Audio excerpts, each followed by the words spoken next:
Hey everyone, Fina here from Fina Reads. Welcome to the 2024 Mega Reading Stats Update, where I'm going to go through all the stats for my reading year. How many books I've read, how many pages I read, what genres I read most in. I don't think that's going to be a big surprise, but I will talk about it anyway. It's going to be number palooza, really.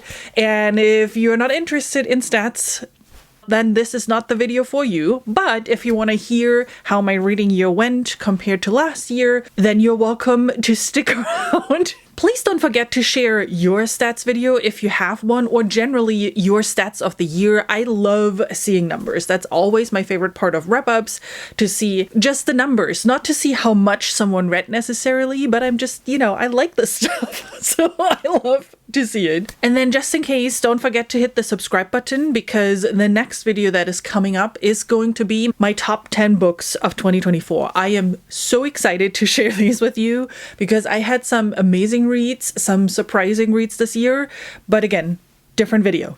We're talking about stats today, and we're starting off very straightforward. The number of books I read. I managed to hit 100 books. I was contemplating if I should stop at 99 just, for the sake of the number.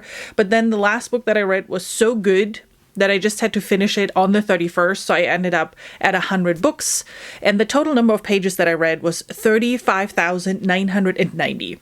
So books-wise, that is 33% more than last year. And pages-wise, it's close to 50% more than last year, which is really exciting. Out of those 100 books, 8 of them were DNFs and 9 of them were rereads. The shortest book that I've read was Veronica Ruiz Breaks the Bank, which is a novella in the Finlay Donovan series. And the longest book that I read was Under the Dome, which was the longest book I've read ever in my entire reading career.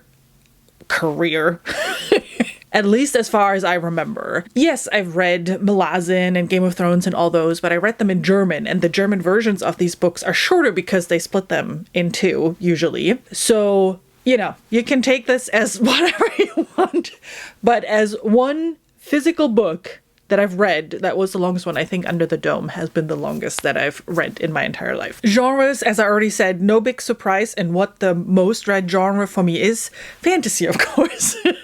42 books fell into that category. If we combine sci-fi and fantasy, I could say over half of the books that I've read fall into the SFF genre, but I'm separating them. So nearly half of the books that I've read fall into the fantasy category. And then I have a tie between romance, sci-fi, and thriller, directly followed by horror, and then, like onesies, twosies of other ones. My average rating this year of the books was 3.64. I had a lot of 4-star reads, not as many 5-star reads. I don't think that's any bad. I had a lot of good books that I read. What I find interesting, though, is that last year I had an average of 3.4, but I had percentage-wise a lot more 4- and 5-star reads. What pulls the average down, though, last year I also had a lot more 2-star reads, whereas this year my balance was pretty good between 3- and 4-star reads, and I didn't have as many 2-star reads. So I've read better books than last year, kind of. One thing I'm really excited about this year is I read more on audio and I read more from my library. So listening to audiobooks was something that I intentionally did this year because I wanted to train myself to be better able to follow along on audiobooks. I'm still not at a point where I can listen to really complex fantasy books, but anything romance, thriller, or easy fantasy books is not a problem at all. So I'm excited that I took that conscious effort in doing that because audiobooks are a lot of fun and it's a great way of experiencing a story, especially if you have a fantastic narrator. And then the other thing is I found Libby this year. Well, I knew about Libby before, but I realized that I can sign up for a neighboring library to get access to Libby. And because Libby sends your stuff to your Kindle and I read a lot on my Kindle, I used my library a lot more and bought less books because of that. Something that I definitely want to continue in 2025. I talked about that in my goals video if you're interested in more detail about that, but I'm glad to see that it already worked out this year. A quick note, I separated out Kindle Unlimited because I got a 3-month trial while with the purchase of my Kindle Scribe. So I wanted to track those separately to see if it's worth it for me. I will not do that going forward because I didn't continue with Kindle Unlimited. I don't really have an answer to, is Kindle Unlimited worth it or not? Because I used it for rereads because I wanted the authors of those rereads, even though I already had the physical books, I wanted the author to get some extra revenue by reading their Kindle Unlimited version. And then my average book size was 381 pages. That is excluding any DNFs, even though I'm tracking the pages that I read of the DNF book, not the whole book, just the pages that I actually read. For the average, I excluded that because it would move the average down and it wouldn't make any sense. So 381 books, which is more than last year where I had 351 as the average book size. And one of my goals for 2024 was to read bigger books. So if you look at my average book size and the fact that I read more pages, like 50% more pages than last year, shows that my goal of reading bigger books this year worked out. And that's awesome.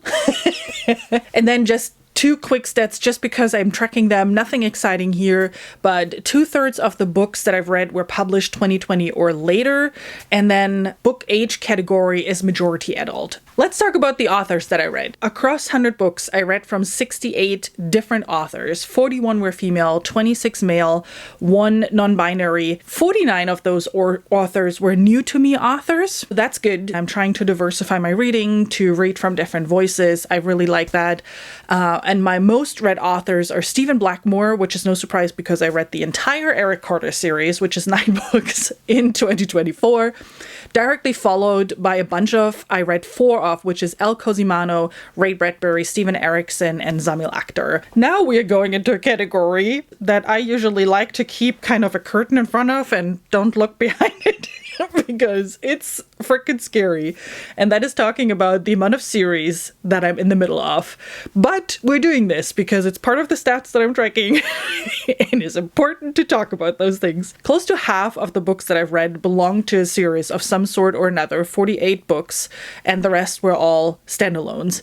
So technically, I read more standalones than series, but not by much. I started 18 series this year, 15 of which I've started new in 2024. The other 3 were rereads where I've read the first in the series before. 26 books across 11 series were continuation of that series, and then I finished up 3 series. That is a way too low number. And that was the Eric Carter series by Stephen Blackmore, Between Earth and Sky by Rebecca Roanhorse, and then the Rainfall series by Benjamin Averin. Out of the series that I've started in 2024, 7 I already said, I probably will not continue with them. So most of them is I read the first book and I was fine, but I was not interested in continuing reading the book. Which means I'm left with 39 ongoing series that I'm reading, 12 of which don't have the next book available quite yet. So I'm basically at the end of what I possibly could read in that series, but it is an ongoing series that I haven't finished yet.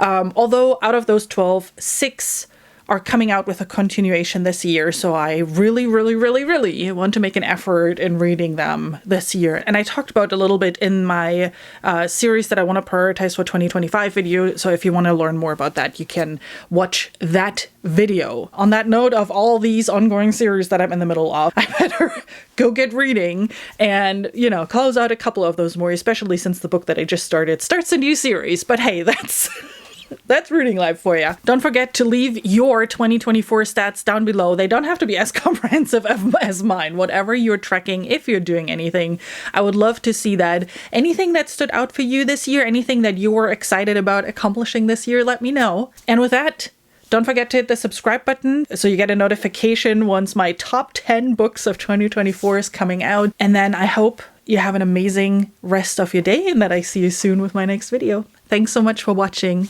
Bye!